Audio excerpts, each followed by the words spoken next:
Hi everyone and welcome back to my channel. So for today's video, we're going to be doing a very sultry inspired fall look using this beautiful palette from Anastasia Beverly Hills. I have been in love with the Modern Renaissance for a very long time. I skipped on Soft Glam, I skipped on Subculture. I did pick up Prism, but I don't use it as much as I thought I would. And the second I saw this beautiful cool tone palette, like, it just screams fall, although you could definitely get away with using colors like this all year round. I used it as the entirety of the eye look today, and it really just spurred for me these great fall vibes. So if that's something you're into, make sure to keep on watching, and please don't forget to subscribe, because I do upload twice a week. And that is the best way to stay up to date on all the fun stuff I'm posting. So without further ado, let's get right into the video. So starting with the Sultry palette, I dipped into the shade Birch, and I did use this as my transition shade and buffed this all in the crease to act as transitions for later. Then I dipped into the shade Bloom, and I did buff out this beautiful coral shade all over the upper crease. This is going to serve as the vibrancy for the look. Then I dipped into Dystopian, and I took this deep brown, and I started to pack it in the entire crease area. This is the definition, and really just buffing this in and taking time to build it up makes it look beautiful. Then we took Cinder, which is a coppery gold shade, and we built this up on the entire lid and then just blended everything out with a clean brush. I always do this. I pick lashes that are giant so you don't actually see anything. So I'm going to grab a little bit more of Bloom, the coral shade, and I'm just going to take that a little bit higher under the crease because I do want that to peek out a little bit over the lash so you still get a little bit of that warmth surrounding the fibers of the lashes. So for foundation today, this is a combo I've been using on and off for the past few weeks. I start with a little bit of MAC Studio Fix. This is the shade NW20. And I take just 2 pumps of that. I concentrate this mostly on the center of the face.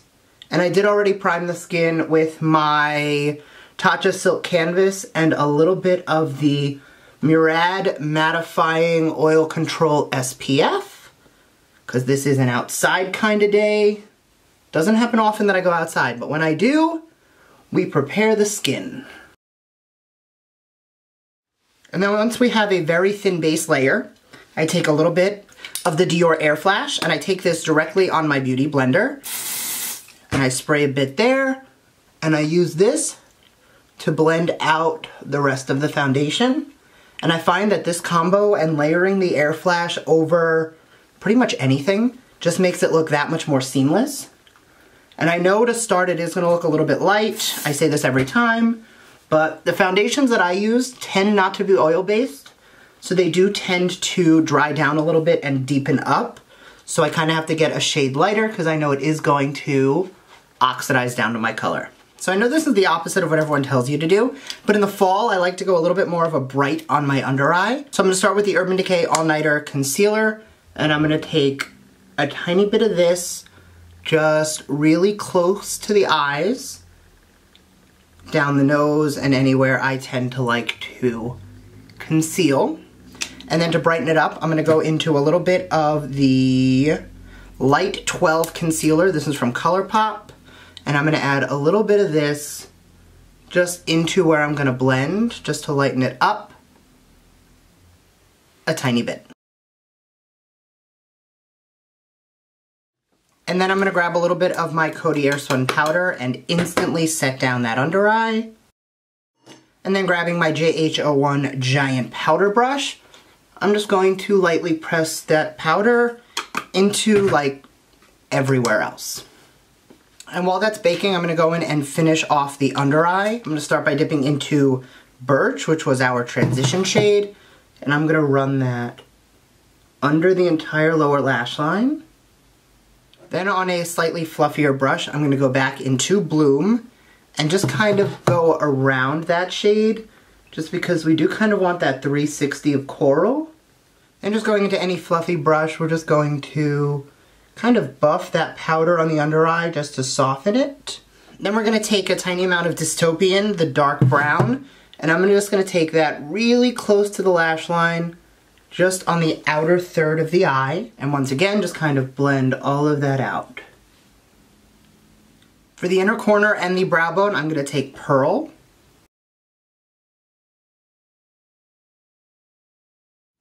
Now that we're looking super pasty with very overdone eyes, I'm gonna go in and start bronzing up the face. To start, as always, we're gonna go in with the Marc Jacobs Tan-Tastic. And because it's fall, this is when everybody else goes bronzier. I'm sorry, because it's the fall, this is when everybody else goes a little lighter on the bronzer. I am the opposite. This is the time of year where I get extra bronzy because why the hell not? Now, if you do want a little more detail into how and why I contour and bronze where I do, I will link a video right here that I recently did of my bronzer and blush 101. I do talk about highlight in that video too. So this entire section of the tutorial is really explained in there. And I'm gonna use that same shade to contour down the nose, just because I find it's a little more flattering and a little more natural than going in with my actual contour shade. Then for blush, lately I have been really diving into this blush here. This is the Powder Blush, that's a really boring name, from the Natasha Denona Diamond Blush palette. I just really like the sheen that this has, and I can go in with a pretty heavy hand, and I just get a little soft rosiness, a little light pink action on the cheeks, but it just gives me such a base glow. So when I go in with my highlighter, I can get really blinding, and then take whatever's left on the brush and just hit up the nose.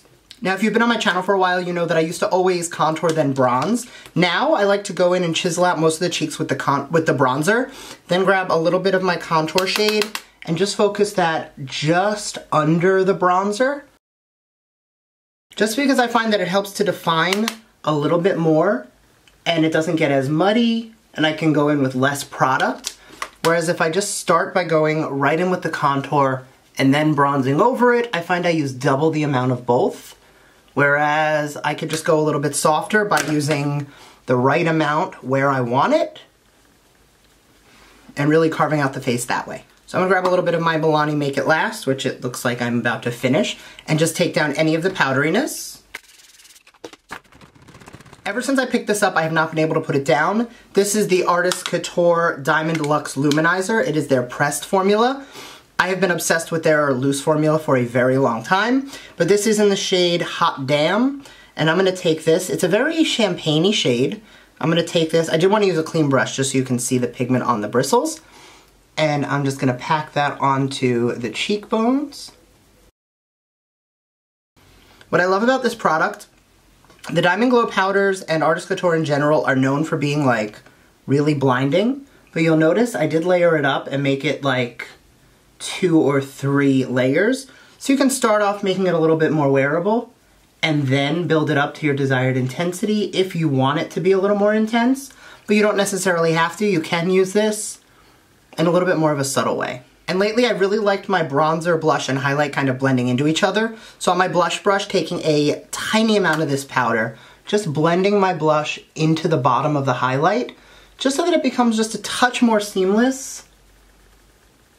Alright, I'm gonna go line the lips quickly off camera and I'll be right back. So I just went in with the Real Her I Am Loved lip liner. I got that in a BoxyCharm like a year and a half ago.